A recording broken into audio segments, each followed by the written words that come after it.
Subscribe करें और bell दबाएं ताकि कोई खबर रह न जाए।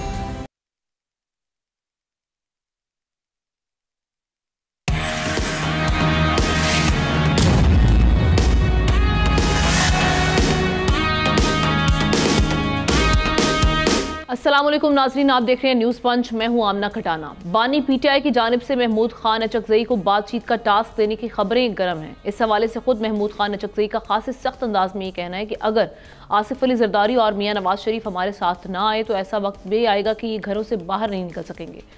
जबकि अपोजिशन लीडर उमर अयूब ने भी दो टोक अंदाज में कह दिया है कि पीटीआई तहरीके तहफ़्फ़ुज़े आईने पाकिस्तान का हिस्सा है। मुज़ाकरात इस वक्त होंगे जब सियासी असीरान की रिहाई होगी। हुकूमत मुज़ाकरात नहीं चाहती तो फिर दमादम मस्त कलंदर होगा। दूसरी जानिब राना सनाउल्लाह का ये कहना है कि मुज़ाकरात पर महमूद खान अचकजई हों या मौलाना फजलुर रहमान, उनके नून लीग और पीपल्स पार्टी की क़यादत के साथ अच्छे ताल्लुकात हैं। सवाल ही पैदा नहीं होता कि मुज़ाकरात के लिए आगे बढ़ें और हमारी तरफ से इस पर इनकार हो, लेकिन मुज़ाकरात गैर मशरूत होने चाहिए। अब सूरत हाल ये है कि जहाँ पर हम देख रहे हैं कि पीटीआई एक जानिब मशरूत मुज़ाकरात की बात करी है, वहीं पर मुस्लिम लीग नून ये कह रही है कि वो गैर मशरूत होने चाहिए।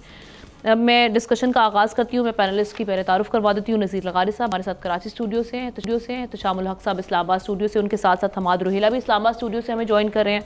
अली आफ्ताब लाहौर स्टूडियो से हमारा साथ दे रहे हैं। आप तमाम का बेहद शुक्रिया। लगारी साहब आपकी जानिब आती हूँ। ये सुई तो फिर मशरूत गैर मशरूत पर अटक गई है। अगर आप कंडीशनल रखेंगे मुज़ाकरात को तो फिर तो मसला मुश्किल नहीं हो जाएगा मज़ीद? मेरे ख्याल में जो शराइत रखते हैं वो मुज़ाकरात नहीं चाहते हैं। ये हो सकता है कि नुकात पेश कर दिए जाएँ, हम इन नुकात पर मुज़ाकरात करना चाहते हैं। Number 1, number 2, number 3, number 4, number 5 जो भी है, आप उन नुकात पर मुज़ाकरात कर सकते हैं, या उनका मुज़ाकरात का कुछ टर्म्स और रेफरेंस बनाना है उसके ऊपर बात कर सकते हैं। कोई और चीज़ इस तरह की तय करनी है उस पर भी बात हो सकते हैं। मुज़ाकरात ये शर्त हो कि फ़लाँ चीज़ मान लीजिए तब हो कि मुज़ाकरात, फिर मुज़ाकरात किस लिए और कौन कौन इस तरह से मुज़ाकरात करता है? क्या मुज़ाकरात की भी कोई इस तरह की कंडीशन होती है वरना हम मुज़ाकरात नहीं करेंगे? अगर ऐसा ना हुआ तो मेरे ख्याल में ऐसी बात जो शराइत से मशरूत हो और जहाँ ये कहा जा रहा हो कि मुज़ाकरात के लिए हमारी पेशगी शराइत मान ली जाए, तो मेरे ख्याल में ये नहीं होगा। इसका मतलब है मुज़ाकरात नहीं चाहते हैं। जहाँ महमूद खान अचकजई की बात है तो मेरे ख्याल में उनका एक पूरा जमहूरी रवैया और जमहूरी किरदार हमेशा से बहुत नुमायाँ रहा है और वो जमहूरियत और आइन के साथ हमेशा जमकर खड़े रहे हैं। और इस मर्तबा भी अगर वो बात करेंगे, अगर आइन से हटकर बात करेंगे तो ज़ाहिर है कोई बात नहीं मानेगा। वो आइन के दायरे में रहकर बात करेंगे और आइन का दायरा कभी भी बातचीत का दरवाज़ा नहीं बंद करता है, कभी भी ऐसी शराइत आयद नहीं करता है कि जो मुज़ाकरात के लिए मुनासिब नहीं होती हैं। इस दफ़ा पीटीआई को कम से कम अगर इनके हाथ में दिया है मुज़ाकरात करने की ज़िम्मेदारी कि जनाब महमूद खान अचकजई आगे लेकर चलें, तो फिर उन पर भरोसा करें और उनके मुज़ाकरात जो भी होंगे रोज़ाना की बुनियाद पर हमें पता चलता रहेगा कि मुज़ाकरात में क्या पेशरफ्त हुई है और ये कि कौन मुज़ाकरात में रोड़े अटका रहा है ये भी हमें पता चलेगा। इस वक्त तो मुज़ाकरात के आगाज़ से ही पहले ही रोड़े अटकाए जा रहे हैं, तो कौन मुज़ाकरात की तरफ जाएगा? ठीक है एहतशाम साहब, ये अचकजई साहब आप समझते हैं मौजूद शख्सियत है, इस मामले का हल निकल आएगा अगर वो फ्रंट फुट पर आते हैं? और दूसरी चीज़ ये जो दमादम मस्त कलंदर कहने की बात कर रहे हैं उमर अयूब साहब, आपने भी सुना होगा उनके प्रोग्राम में भी उन्होंने ये बात की, उसके बाद मीडिया पर भी दोबारा ये बात की गई। वो बारहा ये कह रहे हैं कि जी अगर मामला आगे नहीं बढ़ाएंगे तसादुम की जानिब सूरत हाल जाएगी तो फिर हम भी दमादम मस्त कलंदर करेंगे। तो इस तरह से तो माहौल नहीं बनेगा मुज़ाकरात का अगर इस तरह के स्टेटमेंट्स सामने आए। देखिए हम ना काफ़ी अरसे से जो आप सियासत में तसादम और जो तलखी बहुत ज़्यादा बढ़ चुकी थी, इसको रोकने के लिए मैं, आप, लगारी साहब, हम सारे लोग कहते थे कोई बीच में आना चाहिए, बात होनी चाहिए। अब देखें जब इवेंचुअली बानी पीटीआई इस बात को मान गए, उन्होंने रियलाइज़ कर लिया कि जी सियासत में जो लोग आपको पसंद नहीं भी होते आप उनसे बात करनी पड़ती है। और आप देख लें कि जो लगारी साहब बात कर रहे हैं ना, बड़ी इंपॉर्टेंट बात इसमें ये आके निकलती है कि अगर सारा इंटरव्यू आप हामिद मीर का देख लें, महमूद खान अचकजई का, तो आमना उसमें इस हद तक पुरुमीद है। वो एक वार्निंग अलहदा देते हैं नवाज शरीफ साहब को और जरदारी साहब को, लेकिन वो कहते हैं जब 2 दफ़ा उन्होंने पूछा कि जी आप समझते हैं कि वो बातचीत के लिए बानी पीटीआई ने गोअट दे दिया, उन्होंने कहा भाई आप मिठाई बांटें, ये तो बहुत ज़बरदस्त काम हो गया। उसके बाद ये उमर अयूब साहब का स्टेटमेंट आता है। देखें ये तो बड़ा वाज़ेह तौर पर लग रहा है कि आपने एक प्लान किया और फिर ये जो बहुत अरसे से हम देख रहे हैं कि एक बानी पीटीआई का रवैया, एक बयान आता है उनकी तरफ से, फिर उसी बयान को उसी पार्टी का कोई और आदमी डिफरेंट तरीके से लेके चल पड़ता है। देखें इनको क्यों एहसास इतनी जल्दी हो जाता है कि इनका पॉलिटिकल कैपिटल ब्लीड करेगा, इनका वोटर इनसे भाग जाएगा। भाई आप लीडर हैं, लीडर के तौर पे अगर आपने फैसला किया, पूरी कौम ने जिसको कहते हैं साया ऑफ रिलीफ लिया, उन्होंने कहा यार ठीक है ये बात ख़त्म होनी चाहिए। बीच में आपने देखा हालात ऐसे ख़राब हो रहे थे, किसी ने कहा इमरजेंसी लग जाएगी, मार्शल तक की बातें होने शुरू हो गई। तो ये बहुत अच्छी शुरुआत थी। और ये बिल्कुल लगारी साहब सही कह रहे हैं कि सियासत में आप मशरूत करके कोई चीज़ें ठीक नहीं कर सकते। हाँ ये ज़रूर कह सकते हैं कि जी कॉन्फिडेंस बिल्डिंग मेजर्स होने चाहिए, जिसमें वो कहते हैं कि जी कुछ लोगों को राह होना चाहिए। मैं भी कहता हूँ जो लोग बेगुनाह हैं या फॉर दैट मैटर जिनका अभी ट्रायल ही शुरू नहीं हो रहा, उनको आप छोड़ दें, ख़ास तौर पे ख़वातीन को, ये अच्छा जेस्चर होगा। लेकिन सवाल है कि इन हालात में जब आप प्लान कर चुके हैं, एक पॉइंट मैन आपने मुकर्रर कर दिया, एक मुस्तदर और जिसको कहते हैं खवातीन को अदालत भी रिहाई दे चुकी है, कुछ खवातीन को जब वो बाहर निकलने लगी बेल हो गई, तो उसके बाद आपने सिचुएशन देखी दोबारा उन्हें वो तो जी दोबारा देखें ना, ये रिएक्शन आया उस तरफ से। अब सवाल ये कि जी आप कौन इस वक्त चाहता है कि जी मुज़ाकरात होने चाहिए, कौन चाहता है नहीं होने चाहिए। फिर वही बात आती है कि पीटीआई के अंदर 3-4 ग्रुप्स हैं, वकला का अलहदा ग्रुप है। फिर आप देख लें जिस तरीके से मरवत साहब अलहदा हट गए, अब जितनी सख्त बयान 2 लोग कर रहे हैं, असद कैसर बातें कर रहे हैं जो कहते हैं हम तो अपने बाप से माफ़ी नहीं मांगते। उमर अयूब साहब नॉर्मली बड़े धीमे अंदाज के आदमी थे, शायद जेल में रह के उन्होंने मार खाई बड़ी, उनका रवैया भी सख्त हो गया। लेकिन आमना क्या ये कि ये सख्तियाँ किसी औरों ने नहीं देखी? क्या ये इससे पहले बानी पीटीआई के ज़माने में पीएमएलएन के लोगों ने नहीं भुगता? क्या ये पीपल्स पार्टी के लोगों ने नहीं भुगता? जरदारी साहब 11 साल जेल में नहीं रहे, अपनी ज़ुबान नहीं कटवाई। बीबी शहीद जो है, मुझे याद है 9 महीने लगारी साहब सख्त जेल में रही थी, सॉलिटरी कन्फाइनमेंट में। उसके कान का पर्दा फटने लगा था तकलीफ से। डॉक्टरों ने जाऊल्ला को कहा ये मर जाएगी और तुम्हारे बच्चे लगेगी, छोड़ो, फिर छोड़ा। तो क्या आप अकेले ही हैं समझते हैं कि आपने स्ट्रगल किया या आपके साथ ज्यादती हो रही है? देखिए आमना ये गिव एंड टेक का मामला है, सियासत में कोई यकतरफा बात नहीं होती। और अच्छी बात थी ये बानी पीटीआई जिस तरफ जा रहे थे, मुझे नहीं पता उनकी तरफ से अब क्या बयान आता है, या उनकी आशीर्वाद से ही उमर अयूब साहब बातें कर रहे हैं, या जो उन्होंने एक गो एट दिया था। अब मेरा ख्याल है डेफिनेटली आप देख लीजिएगा आजकल में जो इनकाउंटर होगा सहाफ़ियों का अचकजई से। हाँ जी, और आज भी देखे सुप्रीम कोर्ट ने यही बात की दोबारा। आज एक मैं देख रहा था किसी तकरीब में हमारे चीफ जस्टिस साहब जो है ना काजी साहब, उन्होंने कहा कि जी बातचीत का दरवाज़ा सियासत में बंद नहीं होना चाहिए, सियासत से ही बातचीत से ही डायलॉग से मामला आगे चलते हैं। तो मेरा ख्याल है ये एक जो हमें सिल्वर लाइनिंग नज़र आई थी आमना, जो अच्छा लगा था। आज डॉन का एडिटोरियल भी बड़ा अच्छा सवाले से है, सब ने अप्रिशिएट किया। बहुत लोग कह रहे हैं कि बहुत अच्छी बात हुई है, सियासत में तलखी कम होनी चाहिए, जमहूरी रवैये होने चाहिए। अब सवाल ये कि जब आप इफ़ एंड बट्स के बजाय करने के बजाय आप शराइत से बातें करेंगे तो मामला ख़राब होंगे। तो मेरा ख्याल है ये जो थोड़ी देर की चंद घंटों की खुशी थी आपकी मेरी सबकी कि इस मुल्क में तलखी खत्म होने जा रही है, जमहूरियत को खतरे खत्म हो रहे हैं और दोबारा से मामला। लेकिन अगर ये बातचीत तय करते हैं तो हम ना यू नेवर नो, ये कहें कि जी फॉर्म 47 वाले हैं, हो सकता है वो कहें जी ठीक है हम दोबारा इलेक्शन करवा देते हैं। मेरा मतलब है कई गिव एंड टेक हो सकता है। राइट, हम आज की जानिब बढ़ते हैं। रवैये में तब्दीली की जरूरत है, रवैये में तब्दीली की ज़रूरत है। हमाद ये महमूद खान अचकज़ई साहब की पर्सनालिटी को देखते हुए, सियासी उनका किरदार देखते हुए, उनको जो कमान सौंपी गई है, आपको अब ये जो पॉलिटिकल इंस्टेबिलिटी है कुछ कम होती हुई दिखाई दे रही है? आगे जाके सिचुएशन कुछ बेहतरी की जानिब जाएगी, या ये जहाँ पर हम देख रहे हैं कि एक स्टेलमेट है दोनों साइड से, वो ऐसे ही बरकरार रहेगा? उम्मीद तो अच्छे की रखनी चाहिए, हमें भी अच्छे की करनी चाहिए और अच्छी बात करनी चाहिए, पैनिक नहीं फैलाना चाहिए। अचकज़ई साहब ने जो बात की, ये उम्मीद करते हैं कि ये इमरान खान की आशीर्वाद से कही होगी और इस पर कायम रहेंगे। लेकिन मेरे ज़हन में एक सवाल आ रहा है कि ये जो आज वो मान गए हैं मुज़ाकरात करने के लिए जरदारी साहब से, नवाज शरीफ साहब से, तो आज तक यहाँ पहुँचने में जो इस मुल्क के ऊपर बिल फटा है वो कौन भरेगा? हम कब से लोग बोल रहे हैं, इस पैनल पे लोग बोलते हैं, बाकी लोग बोलते हैं कि बात करनी चाहिए, सियासतदान से बात करनी चाहिए, लेकिन ये बात पीटीआई को अच्छी नहीं लगती थी। मैं आपको अपनी बात बताऊं तो मेरे दफ्तर में एक बहुत मोहतरम शख्सियत आई पीटीआई की, उन्होंने खासा जो ऐसी जो बातें हम इस प्रोग्राम में करते हैं उस पर खासा नागवारी का एहसास किया। उनका मौक़िफ़ ये नहीं रहा, तो वो इस चीज़ को पसंद नहीं करते। एक जो साबिक सदर रहे हैं हमारे, उनकी तरफ से बयान आता है कि चौकीदार से बात करेंगे क्योंकि चौकीदार ने घर पे कब्जा कर रखा। इंतहाई मज़हका खेज़ बयान था वो मेरे नज़दीक। ये बिल्कुल ऐसे है कि आप एक गाड़ी किसी ऐसे बंदे से खरीद लें जो चला रहा है, अगर सिर्फ जो ड्राइवर है, आप उसके असल मालिक से गाड़ी ना खरीदें। अगर आप ऐसा करेंगे तो आप करके शौक पूरा कर लीजिए, सबसे पहला पर्चा आप ही के ऊपर होगा, आप ही जेल में जाएंगे, आपको चोर समझा जाएगा।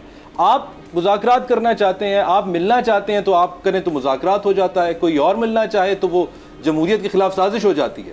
आप बात करें कि आप माफ़ी की जाए, आप सज़ाएं ख़त्म की जाए, तो ये आपका असूली मौक़िफ़ होता है। कोई और कहे ऐसी बात तो वो एनआरओ मांग रहा है। तो ये हमें दोहरे रवैये नज़र आते हैं। और दिलचस्प बात यह है कि तमाम पार्टीज़ में नज़र आते हैं। हर पार्टी पहले वोट को, वो एक पार्टी पहले वोट को इज्जत देती है तो बाद में उसी वोट की इज्जत ना सिर्फ छीनती है बल्कि उसको रोन देती है, उसका दिया पांचा कर देती है। तो हम मुकाबला नहीं कर सकते कि इसमें इस दोहरेपन में कौन नंबर लेके ज्यादा नंबर लेकर जा रहा है, कौन आगे जा रहा है। दूसरी तरफ ये बात कि अगर मुज़ाकरात होंगे तो अली अमीन गंडापुर साहब जो इस वक्त भी बातें कर रहे हैं, जो अलकाबात नवाज रहे हैं गवर्नर साहब को, क्या उस माहौल में हो सकते हैं मुज़ाकरात या नहीं हो सकते, ये देखना पड़ेगा। जैसा मैंने कहा, उम्मीद अच्छे की रखनी चाहिए। लेकिन पीटीआई का जो वोटर है, जो सर ने भी बात की, पीटीआई के वोटर को ये कैसे कन्विंस करेंगे? उसकी तो ग्रूमिंग ही ऐसे नहीं हुई। शेर मरवत साहब का आपने जिक्र किया। शेर मरवत साहब की आजकल एक तस्वीर चल रही है, एक वीडियो चल रही है जिसमें गालबन अवन चौधरी के साथ के कहने पर उन्होंने किसी बच्चे के साथ तस्वीर खिंचवाई है। पीटीआई के वोटर्स उसके ऊपर भी धमा चौकड़ी मचा रहे हैं कि ये भी एक गद्दारी है। तो ऐसे माइंड सेट को कैसे कन्विंस किया जाएगा? ये भी इतना आसान अमल नहीं होगा। अली, आपकी जानिब आते हैं। ये जो मुज़ाकरात के लिए अब तक एक फ़ज़ा जो नई बनी थी, क्या पूरी तरह से रिस्पॉन्सिबिलिटी पीटीआई पर डालनी बनती है, या फिर आप समझते हैं कि दोनों फरीकैन बराबर के शरीक हैं कि जी जो सिचुएशन अब तक बनी हुई थी पॉलिटिकल इंस्टेबिलिटी में? देखिए, बात यह है कि एक मुहावरा है कि when life gives you lemons you make lemonade. So एक तरफ ठीक है, ये बात भी दुरुस्त है कि बड़ी स्टेलमेट की सी सिचुएशन हमें नज़र आती है, लेकिन दूसरी तरफ एक ये बात भी है कि इस स्टेलमेट सिचुएशन में से बड़ी पॉजिटिविटी भी निकाली जा सकती थी अगर ये मौजूदा हुकूमत चाहती। और ये मैं सिर्फ इस तनाजुर में नहीं कह रहा कि बस जैसे तैसे होता ये मुज़ाकरात करते और बात को आगे लेकर चलने की कोशिश करते। मैं ये इस तरह से कह रहा हूँ कि जी एक इस वक्त मतलब पाकिस्तान में ये कोई पहली दफ़ा नहीं हुआ, ये history keeps on repeating itself. लेकिन एक मकबूल पॉलिटिशियन है और वो जो है इस वक्त जेल में है। और चले उनको तो जो उनको मतलब इसीलिए चाहे समझ आया हो कि जी उनकी जो ऑडियंस है उनको पसंद है कि हर वक्त कोई ना कोई विलन हो। तो पहले जो है हमारी सियासी पार्टीज़ विलन थी, तो वो काफ़ी अरसे मामलात चले। फिर अब जो है वो हालात इस किस्म के हो गए हैं कि वो भी विलन हैं लेकिन अब साथ में कुछ और भी है। बुनियादी मेरा मसला, मैं मतलब मुद्दा ये बयान करना चाहता हूँ कि इस वक्त मौजूदा जो सेटअप है वो ये भी तो उसको समझ आ सकती थी कि अच्छा जी बात ये है कि वो जो एक ऑप्शन अब मौजूद नहीं है, क्योंकि पास्ट में हमने ये देखा है कि एक लीडर जो हैं वो ज़ेर ताब होते हैं, एक पॉलिटिशियन, और दूसरे पावर में होते हैं और उनको बार बार डराया जाता है कि देखो अब जिस तरह से बताया जा रहा है करो नहीं तो वो आ जाएगा। अब इस तरफ इस वक्त हम देख रहे हैं कि जो पॉलिटिशियन ज़ेर ताब है वो डबल डाउन कर रहा है। वो मतलब अगेन वो बीच में ऐसी भी आती हैं स्टेटमेंट्स के जिसमें लगता है कि वो डील करके वापस इन होना चाह रहे हैं, लेकिन क्योंकि उनकी कॉन्स्टिट्यूंसी जो है उनको हेट भी चाहिए तो वो शायद उसमें भी डबल डाउन करते हैं। सो बुनियादी बात यह है कि मौजूदा जो सेटअप है वो इस वक्त इस चीज़ का फ़ायदा उठा सकता था कि अच्छा देखें वो तो फिर इस वक्त ऑप्शन ही नहीं है, और अगर वो ऑप्शन ही नहीं है तो फिर इस वक्त कुछ चीज़ें हमें भी करने दें, मतलब हमें पूरा डिक्टेट ना करें, कुछ पावर हमारे पास भी रहने दें। राइट। सो ये वाली सारी जो है ना निगोशिएशन, ये वाला सारा पावर प्ले ये हो सकता था मेरे ख़्याल में, लेकिन हुकूमत वक्त ने यही सोचा कि अफादियत इसी में है कि बस जो जैसे हो रहा है पे चलने दें और ख़ुद अपना जहन इस्तेमाल करने की बिल्कुल कोशिश ना करें। कहीं ना कहीं वो वेंजेंस वाला हम देख रहे हैं कि वही एक रिपीट हो रही है हिस्ट्री, जिसमें हम देखते हैं कि जब उनकी बारी आती है तो वो इंतकामी कार्रवाइयों की जानिब जाते हैं, उनकी बारी आती है तो वो कहते हैं इन्होंने भी इस तरह से किया था। ये रब को ख़त्म करना होगा ताकि मामला आगे की जानिब बढ़े। एक ब्रेक लेते हैं, ब्रेक के बाद बात करेंगे बजट के हवाले से।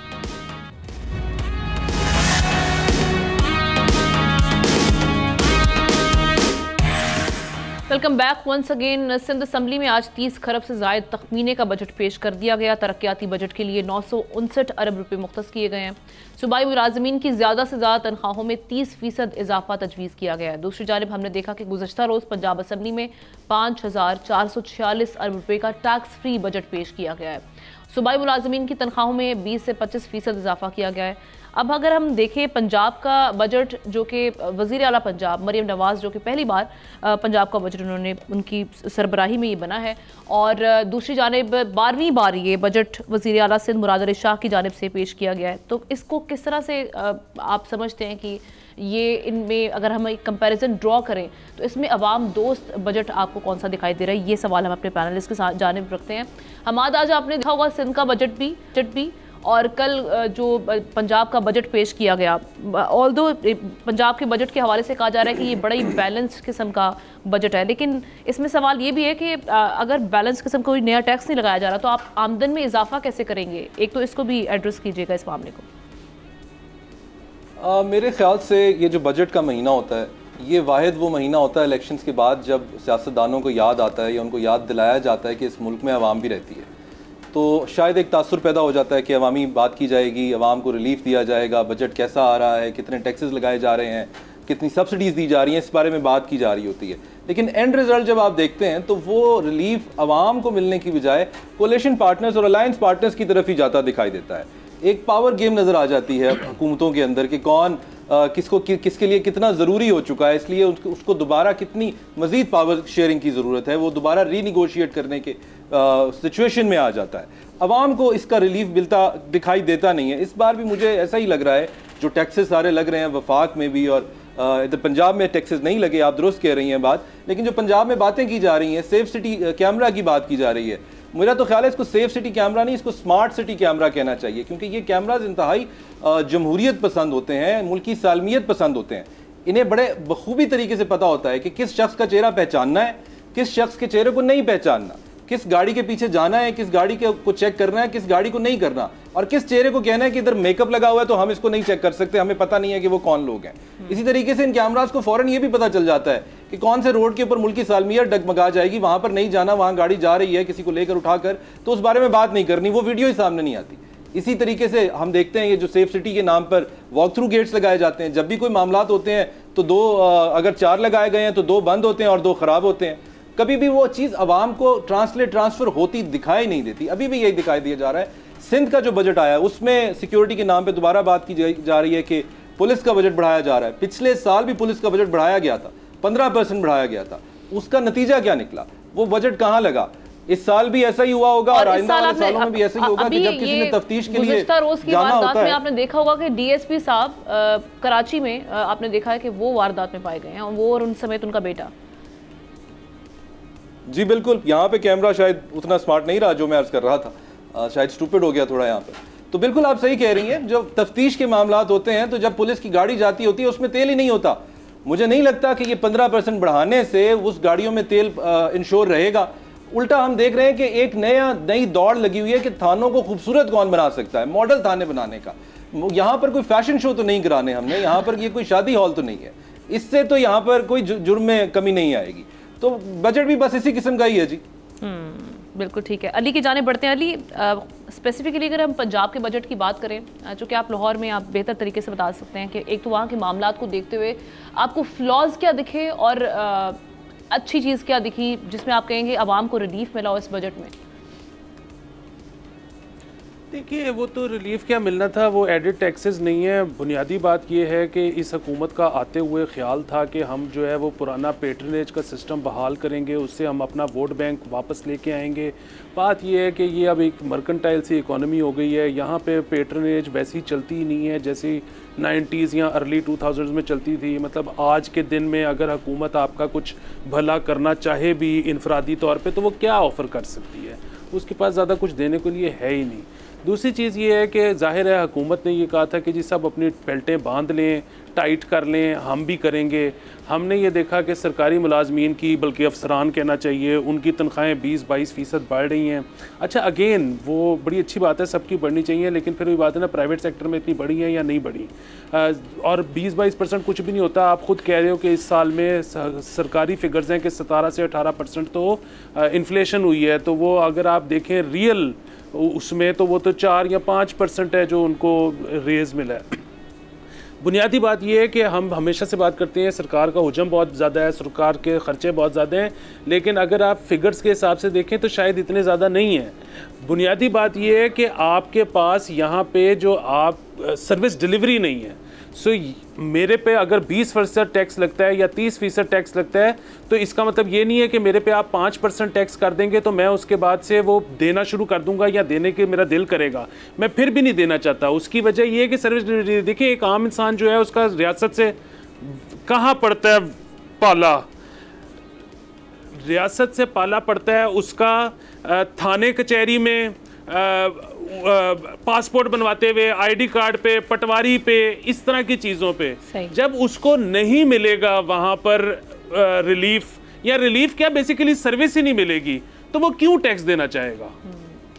बिल्कुल सही है, ये सवाल भी अपनी जगह पर मौजूद है। इत्तेशाम साहब, पंजाब और सिंध का बजट, इसमें अगर हम कंपैरिजन जिस तरह से हम ड्रॉ कर रहे हैं, आपको ज़्यादा बेहतर कौन सा लगा है? अवामी तवक्कुआत के करीब तक बजट कौन सा है और रियलिस्टिक कौन सा है? हमने देखें, अगर आप दयानतदारी से मुझसे पूछें, ये सिंध और पंजाब का बजट हो, फेडरल गवर्नमेंट का बजट हो, मरकज़ ने जो पेश किया है, तो मुझे तो बड़ा वादे तौर पे लग रहा है इन सारे में कि ये सारे जो है ना, दे लैक इमेजिनेशन, और इसमें कोई चीज़ इनोवेशन और करेज वाली बात नज़र नहीं आई। वही पुराना जो 70-75 साल से चल रहा है, try, tested, flopped, rejected ideas के ऊपर ये बजट बनाया गया।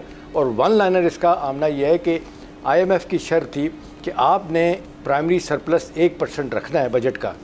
वो रखने के लिए उन्होंने रेड, पंजाबी कहते हैं, मार के रख दी सबकी। उससे सबसे ज़्यादा प्राइवेट सेक्टर के लोग जो सैलरीड क्लास हैं और डॉक्यूमेंटेड बिजनेसेस में जो लोग गए हैं, उनके साथ बहुत बड़ा जुम्मन ज़्यादती हुई है। 1.2 ट्रिलियन की कल प्रेस कॉन्फ्रेंस में ख़ुद माने अपने हमारे फाइनेंस मिनिस्टर साहब के ये लीकेजेस हैं FBR की 1.2 ट्रिलियन रुपीज़ की, उसको ख़त्म नहीं किया उन्होंने, अखराजात अपने ख़त्म नहीं किए, और जनाब 75 अरब के एडिशनल बोझ डाला उन्होंने ये सैलरी क्लास पे। जो बनता है टोटल पता है कितना बनेगा हमना, वो 370 रुपया बन जाता है। तो आप देख लें इस सारे मामले में हम क्या कह सकते हैं कि बजट का फोकस क्या था। और फिर PMLN से जिस बात का लोग अफसोस भी कर रहे हैं, आज बड़ी उनकी धुलाई भी हो रही है कि उनका ट्रेडिशनल सपोर्ट बेस आमना वो ट्रेडर्स कम्युनिटी का है, दुकानदारों को है। 1 टके का उस पर टैक्स नहीं लगाया इन्होंने ट्रेडर्स के ऊपर, कोई GST नहीं लगाया। और अपना रोने का मुकाम नहीं है कि 75-76 सालों में किताबों पे GST कभी नहीं लगा था, इस दफ़ा किताबों पे भी जनरल स्टेट टैक्स लग गया है। तो अब क्या कौम वैसे ही पढ़ना लिखना नहीं चाहती, ऊपर से आप ये काम कर रहे हैं। मेरा ख्याल है ये इससे ज़्यादा ख़तरनाक बात आमना ये है कि इतना कुछ करने के बावजूद भी कल आप देख लें कैटेगोरिकली फाइनेंस मिनिस्टर ने कह दिया कि जी मुझे नहीं पता कि अगला बजट मिनी बजट आएगा कि नहीं आएगा। मतलब इन सो मेनी वर्ड्स वो कह रहे हैं कि मिनी बजट भी आएगा। देखें, इस तरीके से तो मुल्क नहीं चलते, निज़ाम नहीं चलते। भाई आप कोई इनोवेशन लेके आते हैं, कोई कॉर्पोरेट सेक्टर के लोग, प्राइवेट सेक्टर के लोग, इकोनॉमिस्ट लेके आते हैं जो आपको बताते हैं आपने क्या करना है। बाय द वे आमना देखें, ये जो आधे लोग हमारे, वर्ल्ड बैंक की रिपोर्ट कहती है कि पाकिस्तान में 9 करोड़ लोग गुर्बत की सतह से नीचे थे, 1 साल में 1 करोड़ और शामिल हो गए, ये 10 करोड़ हो गए हैं। और एक दूसरी रिपोर्ट कहती है कि अगले चंद माह में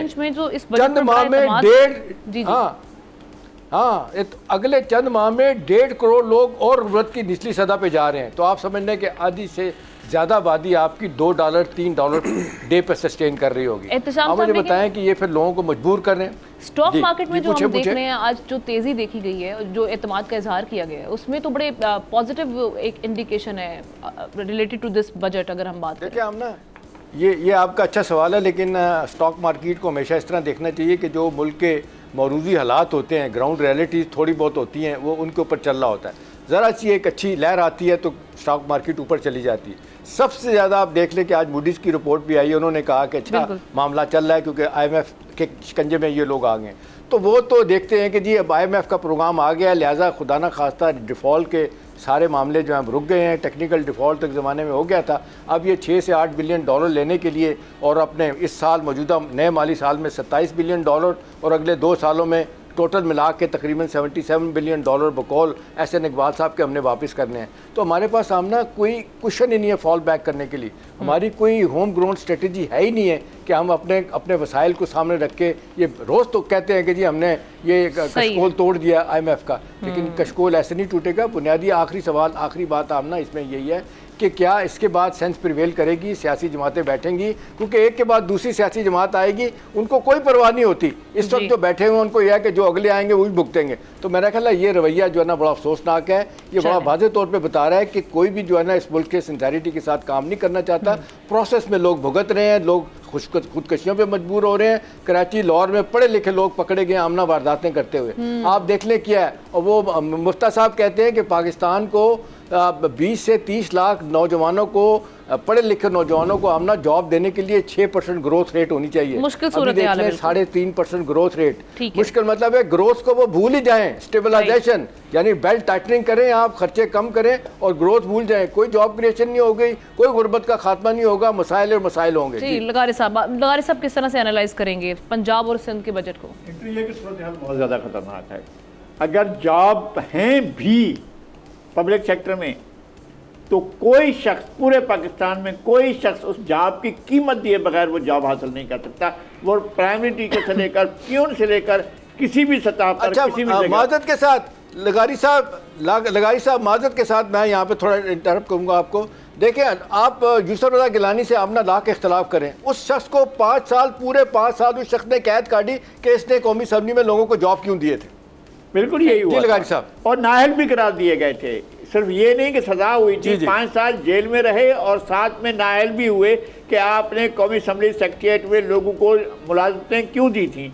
एक ये हुआ, और दूसरी सूरत यह है कि तमाम सूबों के अंदर हर एक जॉब, हर ट्रांसफ़र पोस्टिंग जो है वो उसकी कीमत लगती है, बाकायदा उसकी खरीदो फरोख्त होती है। कोई शख्स, मैं बतौर सहाफ़ी ये कह रहा हूँ कि कहीं भी कोई भी शख्स जॉब हासिल नहीं कर सकता है जब तक कि उसकी कीमत अदा ना करे। कह रहे हैं कि जनाब हमने वो बड़ा ट्रांसपेरेंट सिस्टम लगा दिया है, वो जनाब बिल्कुल वो पब्लिक सर्विस कमीशन इम्तिहान लेता है, भी जो फलां इम्तिहान होते हैं, बड़ा टेस्ट होते हैं, सारे टेस्ट दिखावा हैं, एक एक चीज़ के पैसे वसूल किए जाते हैं। एक बात। दूसरी बात यह है कि सिंध में एक हद तक ये हुआ है, इस बजट के अंदर ये जाहिर हुआ कि 18 लाख से लेकर 21 लाख लोगों के सैलाब से मुतासरीन लोगों के घर बनाए जा रहे हैं। और उनके घर जो हैं बनाना जो है, बहुत से दुनिया के बेशतर ममालिक ऐसे जिनकी आबादी इतनी नहीं है, जिसके अंदर कोई 1.5 करोड़ के करीब आबादी को घर की सहूलत मुयसर हो। ये ऐसा है कि अगर 20 लाख 21 लाख घर बनने तो कम अज़ कम आबादी जो है उसमें 1-1.5-1.25 करोड़ आबादी जो है उसको घर की सहूलत मिल रही है। तो अब आप बताएं, ये यहाँ हुआ है, सिंध में ये कुछ हो रहा है। सराइकी बेल्ट में जो तबाही आई थी, रुझान में, फाजिलपुर में और राजनपुर में, जामपुर में, दाजल में, हरंद में, वहोवा में, चोटी बाला में, ठुल गामर में, ठुल शाहली में, लालगढ़ में, हरंद में, इन तमाम इलाकों में बर्बादी आ गई थी। लोग तबाह बर्बाद हो गए थे, पूरे मवेशी बह गए थे, उनके बच्चे बह गए थे, उनके लिए एक घर भी नहीं बना है। और ये पंजाब गवर्नमेंट जा रही है कि जनाब उनकी बहाली के लिए कोई इकदाम करें। यहाँ पर जो बरसाती नाले बहते हैं वो संघड़ है, वडोर है, कहा है और उसके अलावा मिठावन है, खूड़ा है। इन तमाम बरसाती नालों ने पूरी बर्बादी मचा दी थी और पूरे के पूरे इलाके बर्बाद हो गए थे। लेकिन यहाँ पर लोगों को कुछ भी नहीं दिया गया है। घर तो एक अलग बात है, पंजाब में इस तरह की कोई एलोकेशन हमें नज़र नहीं आ रही है, अगर इनकी नीयत है या इंटेंशन है। बहरहाल ये एक बजट जो है वो अपना शहरी बजट है और एक बजट जो है वो देही किस्म का बजट है। यहाँ शहर नज़रअंदाज होते हैं हमारे सिंध के अंदर, और वहाँ पर जो है देहात नज़रअंदाज होते हैं। वहाँ पंजाब की जो हुक्मरान अशराफिया है वो देहातों को नहीं। यहाँ पंजाब में ऐसा हो रहा है कि 5 नए शहरों में जो है हम ट्रांसपोर्ट का सिस्टम अपग्रेड करेंगे, और वहाँ पर देहात में ट्रांसपोर्ट है ही नहीं, लोग नहीं पहुंच सकते हैं। अगर कोई मरीज हो जाए तो उसका ले जाए अस्पताल, नहीं पहुंच सकते, रास्ते में दम तोड़ देता है। ऐसा बहुत दफ़ा हुआ है। तो यहाँ पर तरक्की के मयारात भी अलग हैं, चीज़ें भी अलग हैं, नज़रअंदाज किया जाता है। कराची में जो बहुत ज़्यादा इसको बड़े पैकेज दिया जाना चाहिए था, अब देखते हैं कि ये हुकूमत क्या करती है, ये वफाकी हुकूमत क्या करती है। ये शहर कमा कर देता है और हमारे यहाँ ये देखा जाता है कि वफाक में भी और सूबे में भी शहर के लोगों को नज़रअंदाज किया जाता है और वहाँ जहाँ से पैसा हासिल करते हैं उनकी तरफ तवज्जो नहीं दी जाती है। ये सूरत हाल है बजट तो इस तरह का। आमना लगारी साहब एक और कमेंट कर दें आमना कि ये जो कल फाइनेंस मिनिस्टर साहब इस बात पे माने हैं और उन्होंने जवाब नहीं दिया कि ये $17 बिलियन जो मराहत मिलती हैं और इसमें जो पावरफुल इंडिविजुअल्स हैं उनके नाम बताएं, उन्होंने नाम बताने से इनकार कर दिया। नहीं, वो कभी भी नहीं बताएंगे। उनको पता होगा कि सारे के सारे उनके साथ मौजूद होंगे, माफियाज में वही लोग होंगे, संगठनों में वही लोग होंगे, पैसा वही लोग खा रहे होंगे और उनको ही मिल रहा होगा और जिन्होंने मुल्क की तरक्की में कोई हिस्सा नहीं डाला होगा उनको नवाजा जाएगा। एक ब्रेक लेते हैं, ब्रेक के बाद वापस आते हैं, मजीद डिस्कशन करेंगे।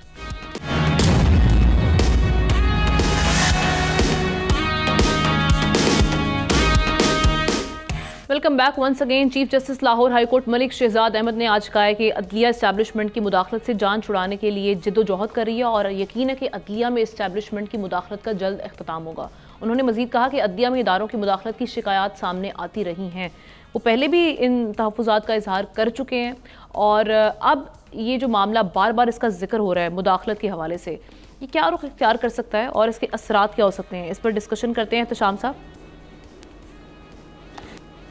आमना शहजाद साहब जो मलिक शहजाद साहब जो चीफ जस्टिस हैं लाहौर हाई कोर्ट के, उनकी एलिवेशन भी हो गई है सुप्रीम कोर्ट में जज के तौर पे, तो वो अपनी जो तकरीर थी उन्होंने वहाँ पे वो माने इस बात को कि काली भेड़ें हैं यहाँ पे भी हर शोबे में हैं।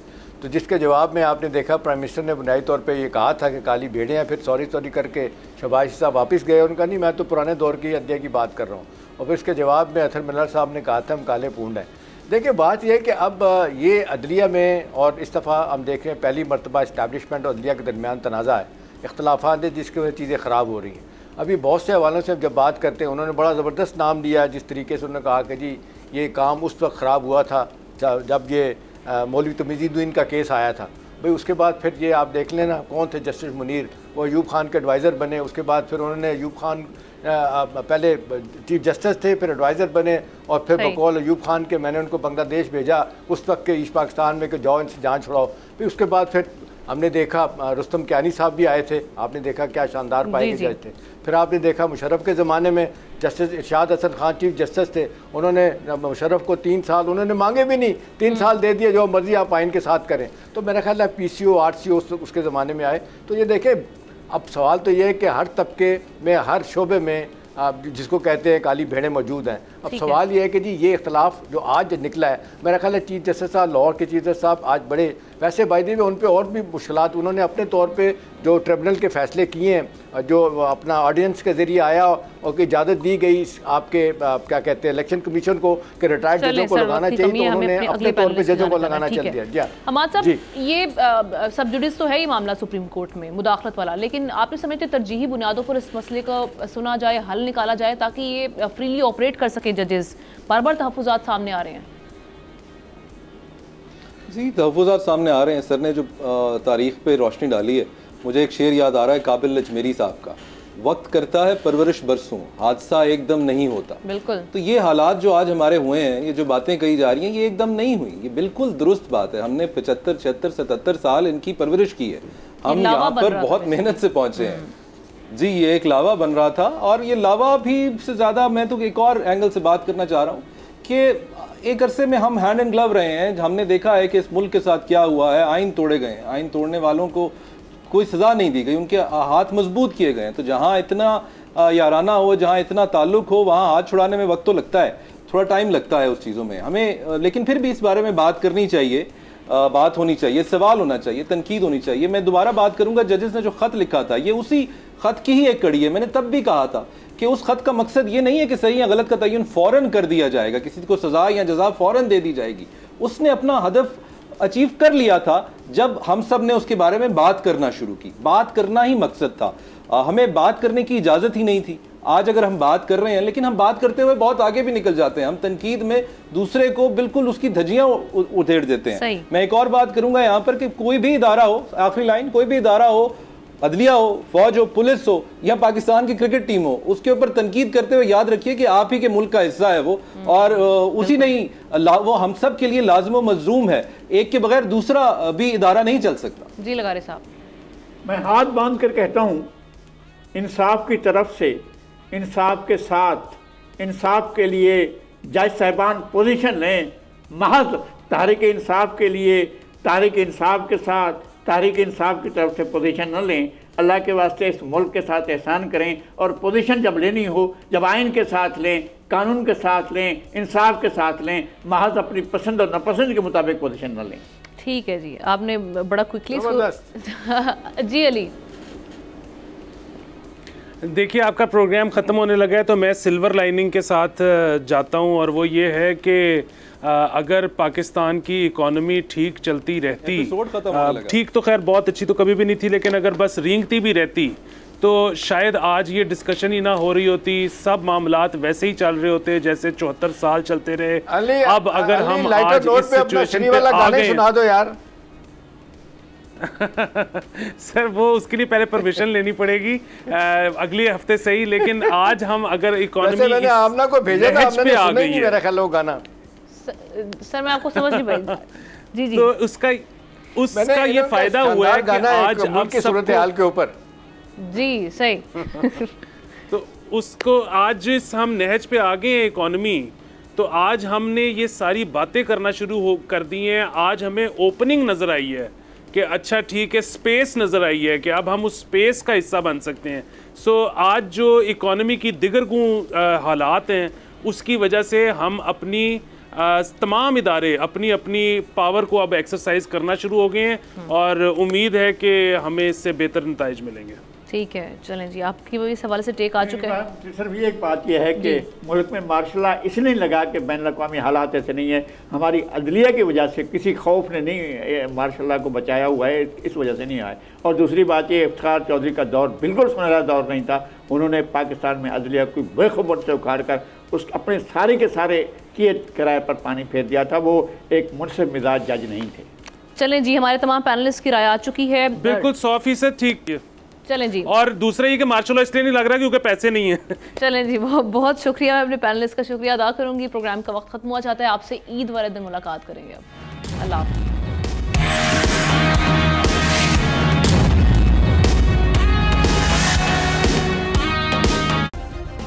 सब्सक्राइब करें और बेल दबाएं ताकि कोई खबर रह न जाए।